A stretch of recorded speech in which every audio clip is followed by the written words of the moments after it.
magíster en salud pública. Con él hemos conversado en otras oportunidades. Es un hombre muy ocupado, se da un tiempo, en realidad, para hacer un poquito de docencia con nosotros. Oscar Atienza, doctor, bienvenido. ¿Cómo le va? Hola, ¿qué tal? ¿Cómo están? Gracias por la convocatoria nuevamente a charlar. La verdad que es un placer siempre. El nuestro. Doctor, bueno, esta realidad, digo, que la reflejamos en lo micro, que es una ciudad como Villa María, pero en lo macro tiene similitud, ¿no? Sí, el comportamiento en la cantidad de casos es muy parecida a lo que está pasando a nivel nacional, incluso a nivel mundial. Hay un aumento, nosotros lo hemos detectado en los consultorios, en las consultas de la gente por allá por la segunda semana de abril, que es cuando empezó a aumentar la cantidad de casos. El problema es que como en la Argentina ya no se testea como se testeaba antes, solamente se testean a personas de más de 50 años que están realmente necesitando ingresar a un hospital, y que además el informe se hace ahora semanal, habíamos perdido un poco esta dinámica diaria que nos marcaba exactamente el día en el que empezaban a aumentar los casos. Pero lo notamos por allá por el mes de abril. La cantidad de casos hoy creo que la curva hoy se está desarrollando en su plenitud. No son 50.000 casos semanales lo que estamos teniendo, debe ser varias veces esa cantidad. De hecho, yo la comparo con más o menos la última semana de diciembre, que teníamos muchísimos casos, más de 70, 80.000 a nivel nacional. Lo que pasa, y muy buena la aclaración que hiciste recién, el tema de las vacunas, bajó la gravedad de la enfermedad y ha transformado esta pandemia en una pandemia que mandaba a una gran cantidad de personas a los hospitales a producir un contagio en la que no la pasamos tan mal, ¿no? Para que comparemos, un punto de comparación, el año pasado a esta altura teníamos 40.000 casos diarios y morían 700 personas por día. Recordemos, para esta altura estábamos en Córdoba en fase 1. Habíamos vuelto a fase 1, la decretaron el 21 de mayo. Argentina ya llevaba un par de semanas en esta situación. En el mes de enero tuvimos 150.000 casos, la cantidad de fallecidos debería haber sido 3.000 y fueron 300. Así que ahí tenés claramente el impacto de las vacunas en la pandemia. Muy claro. Doctor, en off, en realidad, un especialista me decía, hay que tener en cuenta que lo que está pasando ahora, estamos lidiando con la situación de los hisopados como falsos negativos. Dice que la vacuna puede llegar a generar falsos negativos. Por eso hay mucha gente que anteriormente no se había enfermado, que tiene la vacuna, pero eso es el índice mayor de positividad. No porque el otro no sea positivo, sino porque aquel que pasó la enfermedad y además tiene la vacuna, es difícil que dé positivo. Usted me corrige. No, pero es que así, exactamente así. Mira, hay dos motivos por los cuales la tasa de negatividad está en un poquito más del 50%. Es decir, más de la mitad de los casos de gente que está con un cuadro gripal por COVID da negativo. Primero porque está vacunado y la carga viral es muy, muy baja. Y segundo porque los test de antígenos que tenemos ya no detectan tan bien como lo hacían antes las nuevas variantes. La Omicron y sobre todo a la BA.2. Son variantes que ya empiezan a saltar un poquito. De hecho, mira, recordá, creo que lo hablamos con usted hace un par de meses, que a esta variante se la llamaba variante sigilosa. ¿Por qué? Porque daba negativo principalmente a los test de antígeno. Entonces, la vacuna más algún problemita que tienen los test para detectar esta variante hace que en más de la mitad de la gente le da negativo. Lo que no quiere decir que no sea COVID. Si tiene síntomas, tiene que aislarse, porque estamos en pandemia de COVID, no estamos en pandemia de influenza. Y lo vengo diciendo de hace tiempo. No es gripe por influenza, es COVID lo que está teniendo mayoritariamente la gente. Ajá, así que por lo tanto es bueno hablar con usted siempre, porque en realidad nos saca de las dudas y lo que por ahí puede ser un run a confirmarlo o no. Frente a esta realidad que estamos viviendo, ¿se puede hacer un poquito de futurología? ¿Seguiremos en lo que denominaríamos una ola algo más calmada, manejable, por lo menos desde los centros de salud que no están desbordados? ¿Qué invierno nos espera, doctor? Perdón por la pregunta, porque... No, pero es totalmente claro lo que nos espera. Vamos a estar con un aumento en la cantidad de casos. Lo que nos pasa hoy, fíjense que lo que nos pasa hoy es que todos conocemos a alguien que está con un cuadro gripal o que ha sido COVID positivo. Es muy raro conocer a alguien que hoy que no diga yo no conozco a nadie. Ya todos conocemos. Esto se va a incrementar durante el mes de junio. Vamos a ver muchos más casos de gente que dice estoy congestionado, con moco, con un poquito de dolor de garganta, con tos. Bueno, eso es COVID. Lo que no vamos a ver es los hospitales llenos, como vimos el año pasado. Recuerden, el año pasado se activó en Córdoba el Código Rojo, que permitía la internación de la gente en las casas. A esta altura, Córdoba tenía 2.900 personas internadas en terapia intensiva, el 40% del total del país. Eso no va a ocurrir este año porque la cantidad de vacunas que tenemos colocadas es importante. Ya tenemos gente con 4 dosis, ¿no? Que Claro. parecía mentira a esta altura el año pasado pensar eso. Entonces eso ha disminuido la gravedad de la enfermedad y nos permite hacer una vida mucho más normal como le estamos haciendo ahora. Aún así le digo a la gente, la pandemia no pasó, tengamos mucho cuidado porque siempre hay alguien que está en una situación de fragilidad temporal. ¿Qué quiere decir? Que puede estar descompensado por alguna enfermedad que tiene y si a eso le agrega el COVID va a terminar en terapia intensiva. Así que por ello tenemos que seguir usando barbijo, vacunándonos, cuidándonos y ventilando los ambientes. Para la mamá, el papá que está mirando la tele en este momento, ¿cuál es su mirada con respecto a la vacuna pediátrica? Que sabemos que hay y mucha disponibilidad, pero cierta reticencia por parte de una parte de la sociedad a colocárselo a los niños. Bueno, mire, una de las informaciones que les doy es que ya está demostrado que el 50% de los casos aproximadamente de hepatitis aguda de origen desconocido, esta que teníamos, tiene relación con el post-COVID y con el COVID. La mayoría de esos chicos no estaban vacunados. La vacuna evita gran cantidad y es lo mismo que explicamos recién con el test. Cuando uno está vacunado, ingresa el virus, los anticuerpos atacan y neutralizan rápidamente al virus, de modo que tengo menos carga viral, por eso es que los síntomas son mucho más leves.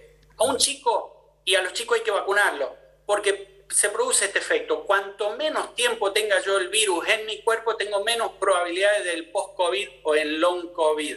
Así que le digo, miren, ya está la vacuna, vayan, vacúnenlo. Ya hemos visto que no pasó nada, que no habían efectos adversos, ninguna complicación, y más de 11.000 millones de vacunas colocadas a nivel mundial, no hemos visto grandes efectos adversos en la Argentina, ni uno.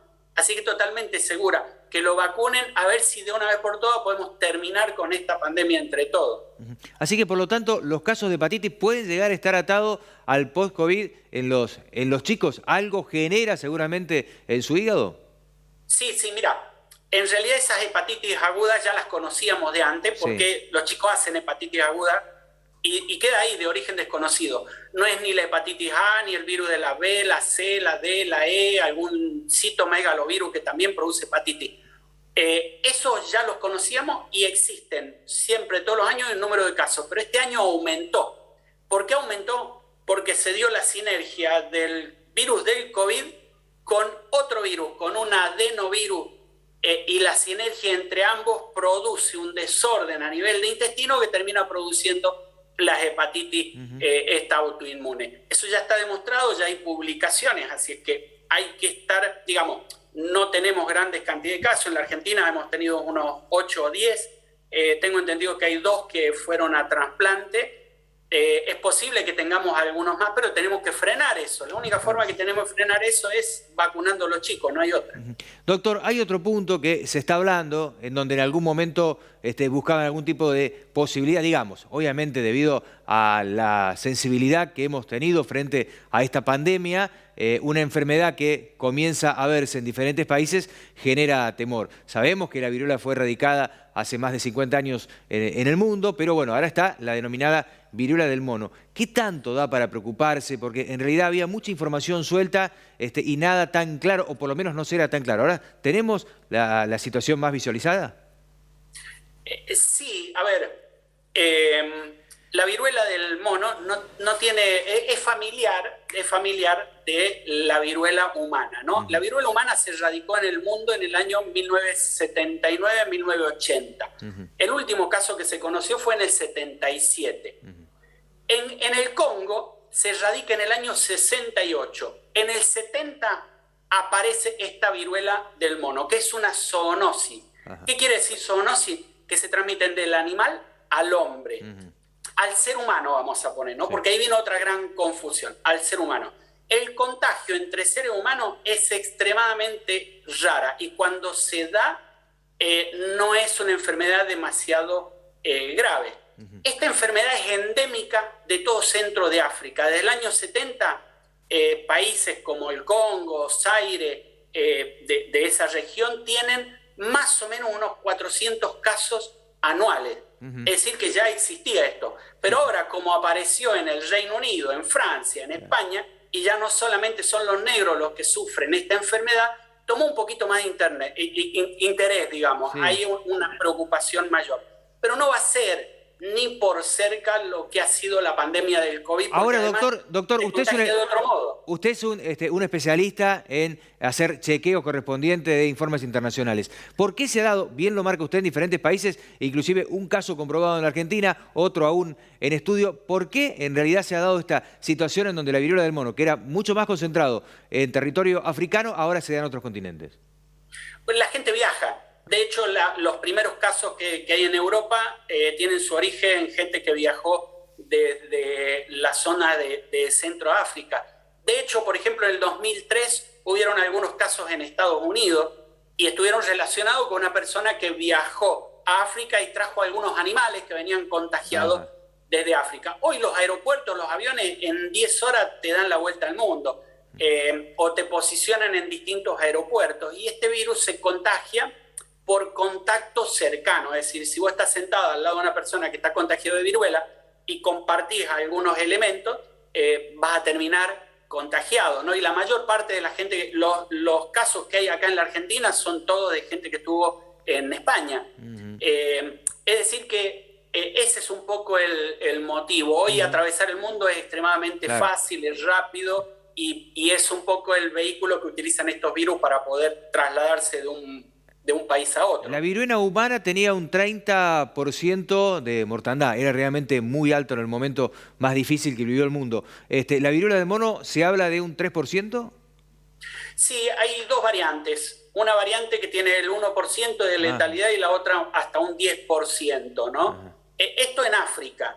Pensemos que estas estadísticas son en África, en donde hay hambruna, hay gente que está muy delicada en estado de salud. Quizás en el mundo un poco más rico, con más recursos, esa letalidad sea todavía mucho más baja, ¿no? Sí. Así es que tenemos vacuna, la vacuna existe, no es necesario planes de vacunación, no va a ser necesario, va a ser fácilmente bloqueada esta pandemia, porque además acá no tenemos la figura del asintomático como en el COVID, acá todos hacen síntomas, a los 3 o 4 días empiezan las ronchitas en la cara, la fiebre, el malestar, y eso hace que empiece a sospecharse de este tipo de enfermedades, ¿no?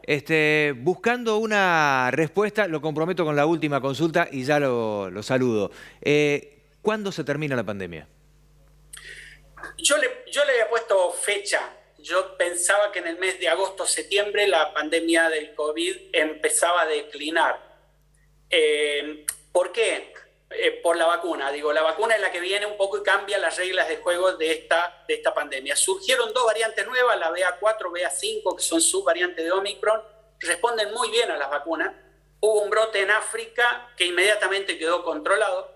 Y yo creo que si África y algunos países de Asia logran vacunar a su población y llegar a una cifra cercana al 80%, esta pandemia, entre el mes de septiembre y finales de año, debe empezar a declinar a nivel mundial, ¿no? Argentina ya tiene la situación medianamente controlada.